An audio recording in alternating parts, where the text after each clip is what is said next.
Hi dear students. So this is here active voice, passive voice, present perfect tense. So last class we have learned present indefinite and present continuous. So this is what present perfect tense. So present perfect ಅಲ್ಲಿ ಇದ್ದಾಗ passive voice ಹೇಗೆ ಮಾಡಬೇಕು ಅನ್ನೋದನ್ನ ನಾವು ಇವತ್ತಿನ class ಅಲ್ಲಿ ಕಲಿತಾ ಇದೀವಿ.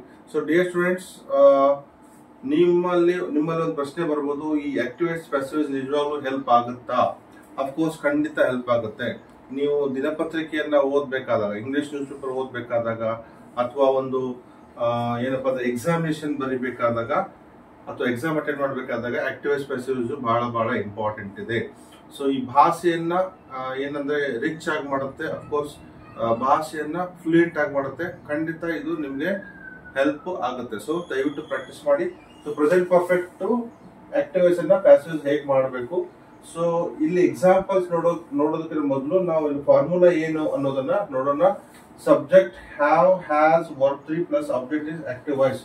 ಆಕ್ಟಿವ್ ವಾಯ್ಸ್ ಫಾರ್ಮುಲಾ ಏನಪ್ಪಾ ಅಂದ್ರೆ subject have has verb 3 plus object. So ಅದೇ ರೀತಿ ಆಬ್ಜೆಕ್ಟ್ ಪ್ಯಾಸಿವ್ ವಾಯ್ಸ್ ಫಾರ್ಮುಲಾ ಏನು ಅಂದ್ರೆ, ಪ್ಯಾಸಿವ್ ವಾಯ್ಸ್ ಮಾಡ್ಬೇಕಾದ್ರೆ ಯಾವಾಗಲೂ ಆಬ್ಜೆಕ್ಟ್ ಮೊದಲು ಬರಬೇಕು, ಆಮೇಲೆ ಟು ಬಿ ಬರುತ್ತೆ.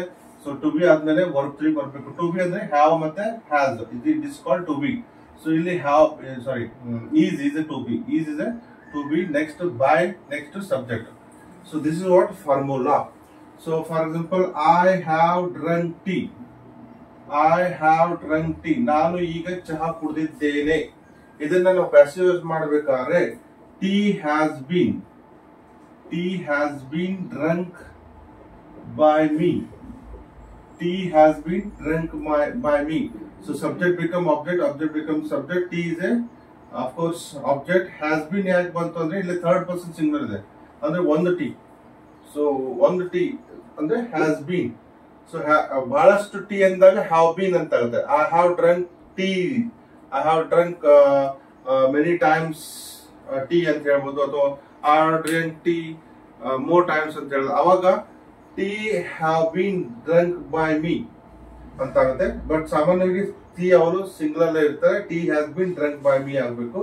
So this is what passive voice. Tea okay, third person, verb 3, then object and by me. So we have read newspaper. ನಾವು ಒಂದು ದಿನಪತ್ರಿಕೆಯನ್ನು ಓದಿದ್ದೇವೆ. ನ್ಯೂಸ್ ಪೇಪರ್ ಹ್ಯಾಸ್ ಬೀನ್ ಯಾಕೆ ಬರ್ತಾ ಇದೆ ಅಂದ್ರೆ ಓನ್ಲಿ ಒಂದೇ ಒಂದು ನ್ಯೂಸ್ ಪೇಪರ್ ಇದೆ, ಅದಕ್ಕೆ ಹ್ಯಾಸ್ ಬೀನ್ ಬರಬೇಕು.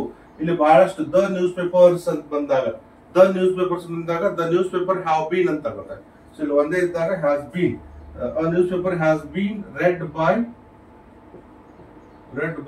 Us. News paper has bean red by us. Okay, they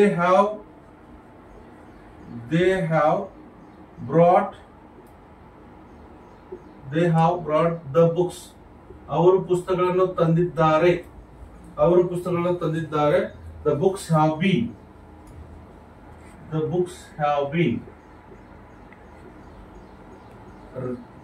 brought by them. The books have been brought by them. They have brought the books have been brought by them. So the books is a plural, ಅದಕ್ಕೆ ಇಲ್ಲಿ have been ಬರ್ತಾ ಇದೆ. ಇಲ್ಲಿ only one news paper ಇದೆ, ಅದಕ್ಕೆ ಇಲ್ಲಿ has been ಬರ್ತಾ ಇದೆ. ಸೊ ಒಂದೇ ಇದ್ರೆ has been ಬರಬೇಕು, ಇಲ್ಲಿ ಬಹಳಷ್ಟು ಇದ್ರೆ have been ಬರಬೇಕು. ದಯವಿಟ್ಟು ನೆನಪಿಟ್ಕೊಳ್ಳಿ. So this is what present perfect tense passive voice.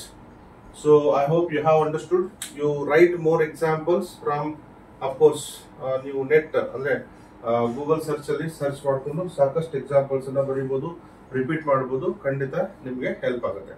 So till next class, thank you.